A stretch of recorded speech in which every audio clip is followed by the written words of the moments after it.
Kisan Samman Nidhi పథకంపై media, social మీడియాలో అసత్య ప్రచారాలు ఎక్కువైపాయి. ఎవరిష్టం వచ్చినట్లు వారు లేనిపోనివి చెప్పి రైతులను కన్ఫ్యూజ్ చేస్తున్నారు. ఇది గమనించిన కేంద్ర ప్రభుత్వం స్వయంగా కీలక ప్రకటన చేసింది. తన అధికారిక వెబ్సైట్లో ముఖ్యమైన నోటీస్ అంటూ ఒక ప్రకటన ఇచ్చింది. తద్వారా అన్ని రకాల అపోహలకు చెక్ పెట్టింది. ఇప్పుడు మనం ఆ ప్రకటనలో కేంద్రం ఏం చెప్పిందో తెలుసుకుందాం. కేంద్ర ప్రభుత్వం దేశవ్యాప్తంగా కొన్ని లక్షల మంది రైతులు పీఎం కిసాన్ పథకానికి ఉన్న గైడ్లైన్స్ ప్రకారం దరఖాస్తు చేసుకోలేదని, వారు అనర్హులుగా ఉన్నా అర్హులలాగా దరఖాస్తు చేసుకున్నారని, అలాంటి అనుమానాస్పద కేసులు గుర్తించామని అధికారికంగా చెప్పింది. ఆ కేసుల్ని గమనిస్తే 2019 ఫిబ్రవరి 1 తర్వాత భూ యాజమాన్య హక్కులు పొందిన రైతులు, ఒకే కుటుంబంలో ఒకరి కంటే ఎక్కువగా పీఎం కిసాన్ పొందుతున్నవారు, అంటే భార్య, భర్త, కుటుంబంలో పెద్ద సభ్యుడు లేదా మైనర్ వంటి వారు పీఎం కిసాన్ పొందుతున్నారని కేంద్రం గుర్తించింది. ఇవన్నీ అక్రమమని చెప్పిన కేంద్రం ఇలాంటి వారిని అనర్హులుగా గుర్తించినట్లు తెలిపింది. అయితే పీఎం కిసాన్ లబ్ధిదారుల నుంచి తొలగించిన పేర్లకు సంబంధించి ఇది తాత్కాలిక తొలగింపే కానీ శాశ్వత తొలగింపు కాదని చెప్పింది.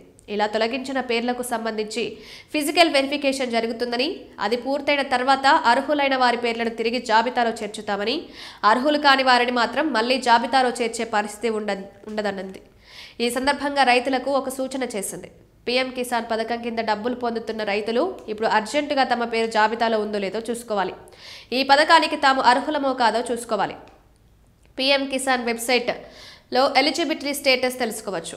మీ పేరును ఉంచారో తొలగించారో తెలుసుకునేందుకు నో యువర్ స్టేటస్ విభాగంలోకి వెళ్లి చూసుకోవాలని కేంద్రం చెప్పింది. మొబైల్ యాప్ లేదా కిసాన్ మిత్ర చాట్బాట్ ద్వారా కూడా ఈ వివరాలు తెలుసుకోవచ్చు.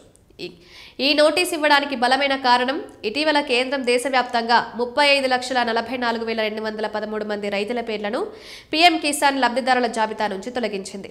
ఇలా తొలగించిన వారిలో తెలుగు రాష్ట్రాల రైతులు కూడా లక్షల్లో ఉన్నారు. ఇప్పుడు వారంతా తాము అర్హులమో కాదో చూసుకోవాలి. అర్హులైతే వెంటనే తాము అర్హులమే అని నిర్ధారించేందుకు మరొకసారి దరఖాస్తు పెట్టుకుని అవసరమైన రుజువు పత్రాలను అప్లోడ్ చేయాలి.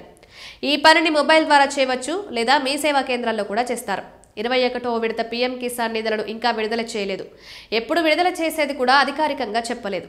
అంచనా ప్రకారం నవంబర్ 14న బీహార్ అసెంబ్లీ ఎన్నికల ఫలితాలు వస్తాయి.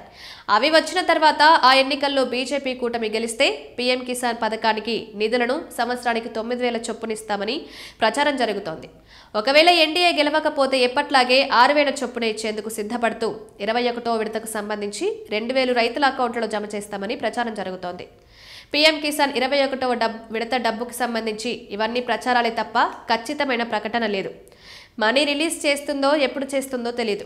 కేంద్రం అనర్హులైన రైతుల పేర్లను తొలగించే అంశంపై ఇప్పుడు ఫోకస్ పెడుతోంది.